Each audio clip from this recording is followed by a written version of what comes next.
Hola!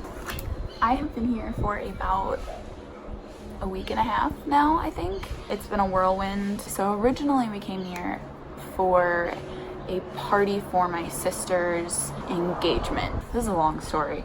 Let me see if I can figure out how to tell it easily. So Palmares is kind of where this whole story starts. My mom studied abroad here when she was about 16, 17, and her host family is a big part of our lives now. She stayed in contact with them. She loves them. We all love them.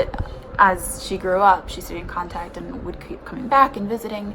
And so her host sister had 2 kids named Luna and Mares, and those are now my siblings.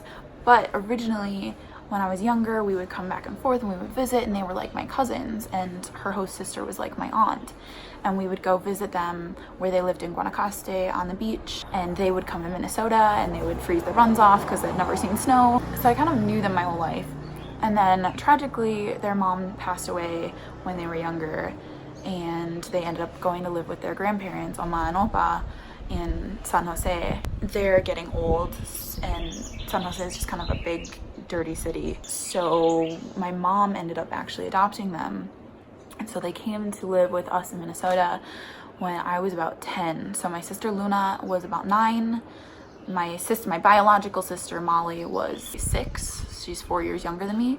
And then my brother Mares was 14, I think. So he's 28 now. I'm 24, and my sister is 24 also.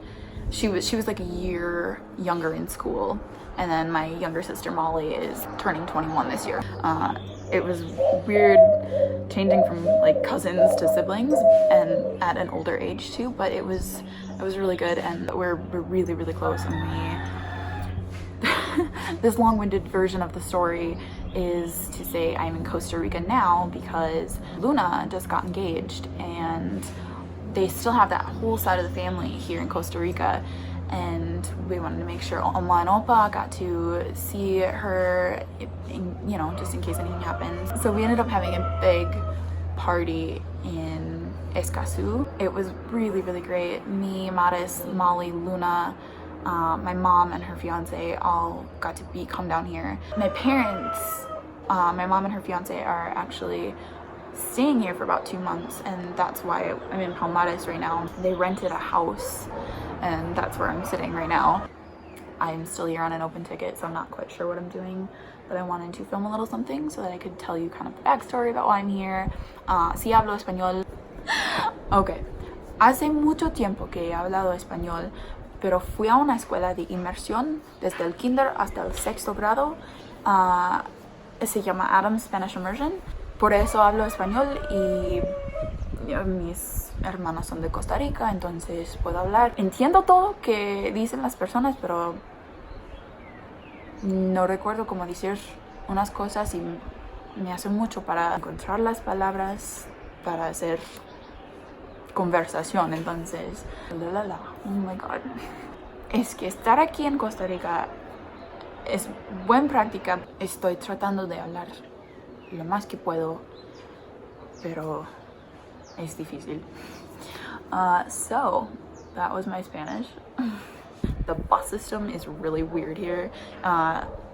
every other place I've been, I think, like, I mean, even in Sri Lanka, I was able to figure out like the trains and stuff, and Google Maps was really helpful. But here, everything is just ridiculous. Like, there's no addresses. I mean, there's addresses, but like nobody uses it. It's called direcciones ticos.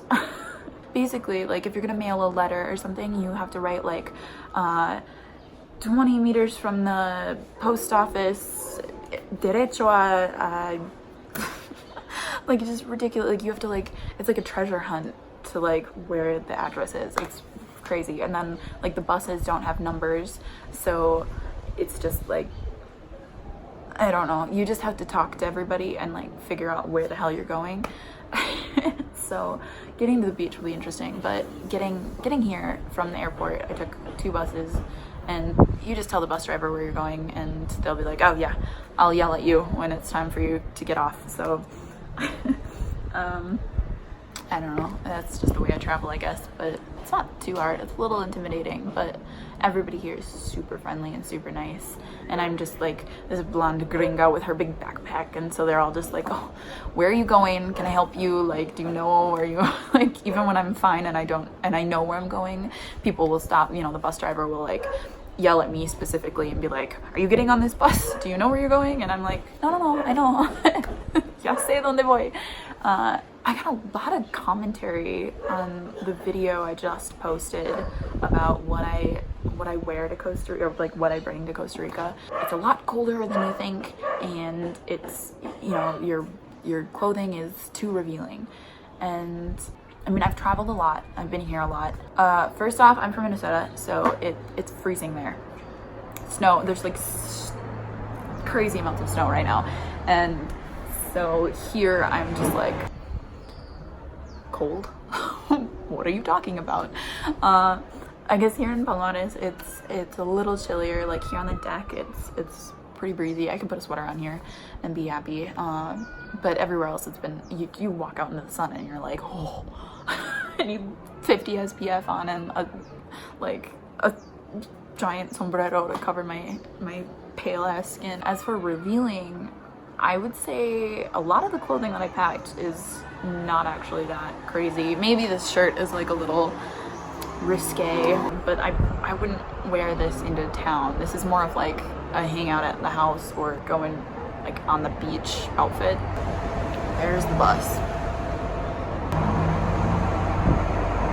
But I wouldn't wear this, you know, into town, just because I don't want to be stared at and I don't want to be at which is a catcall here. I mean, I'm wearing like big man slacks, you know. I mean, I've been walking around here and I'm gonna get stared at anyway because I'm a blonde gringa. But there's people walking around here with short shorts on, and you know, I'm not any more scandalous than they are.